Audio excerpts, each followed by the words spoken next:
మహబూబాబాద్ జిల్లా గూడూరు ఎస్ఐ అమానుషంగా ప్రవర్తించాడు. బెల్లం సరఫరా కేసులో పట్టుబడిన వ్యక్తిని చిత్రహింసలకు గురి చేశారు.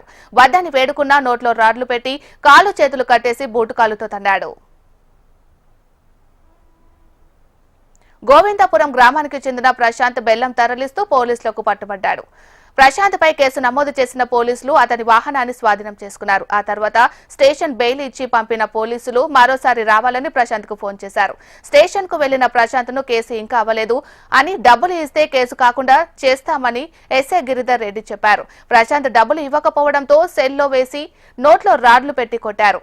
చేతులు కాళ్లు కట్టేసి విచక్షణ రహితంగా దాడి చేశారు. కాళ్ల మీద పడి బతిమిలాడిన ఎస్ఐ గిరిధర్ రెడ్డి కనికరించలేదని తెలిపాడు ప్రశాంత్. ఆఖరికి 30,000 రూపాయలు డబ్బులు వసూలు చేసి ఎవరికి చెప్పొద్దన్నారని, డబ్బులు ఇచ్చాక కూడా ఫోన్లు చేసి స్టేషన్ కు రమ్మంటున్నారని ఆవేదన వ్యక్తం చేస్తున్నారు. దెబ్బలను తట్టుకోలేక ప్రశాంత్ మంచానికి పరిమితమయ్యారు. మెరుగైన చికిత్స కోసం మహబూబాబాద్ జిల్లా ఏరియా ఆసుపత్రికి తరలించారు. తన భర్తకు ఏమైనా జరిగితే పురుగుల మందు తాగి ఆత్మహత్య చేసుకుంటానని, ఎస్ఐ నుంచి తమను కాపాడాలని బాధితుడి భార్య విజ్ఞప్తి చేస్తున్నారు.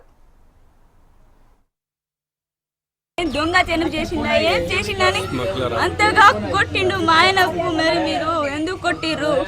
ఏ తప్పు చేసినని కొట్టిర్రు మీరు? మరి పోల్చిన మరి అంతగా పగతో కుట్టినా కూడా మీరు మళ్ళీ చంపేసి బాగుండదు కదా. మరి లోపటనే ఎందుకు అంత దెబ్బలు కొట్టి పంపించారు ఇంటి కాడ? ఘోరం పరిస్థితి ఉన్నది. మరి ఇద్దరు బిడ్డలు ఎలా పోల్చాలి? ఏం చేయాలి? ఇక ఎలా బతకాలి? మేము అట్లా కొడతారా?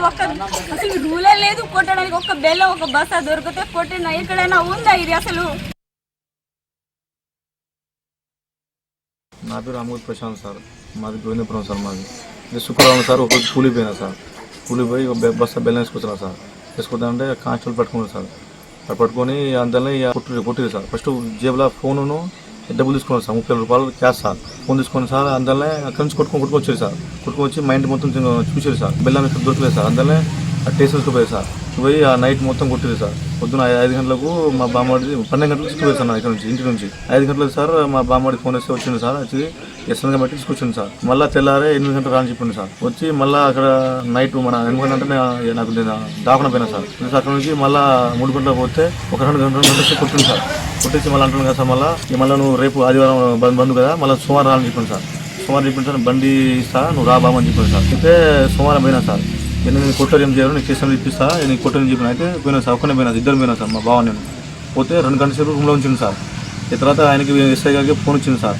ఇక ఫోన్ వస్తే 2 కాళ్ళు కట్టేసి సార్. ఇంకా కొట్టుడు కాదు సార్. ఇక అంత దెబ్బలు సార్. దాంతో కుట్టింది సార్. ఇక నోట్లో కన్న పెడతాను సార్. అన్నీ కొడతాను సార్. ఇక దెబ్బలు ఇక భూమితో కొడతాను. అన్నీ కొట్టని దండ పెడతా అంటే అసలే వదిలిపెట్టాడు సార్. ఇంకా కొడతాను సార్.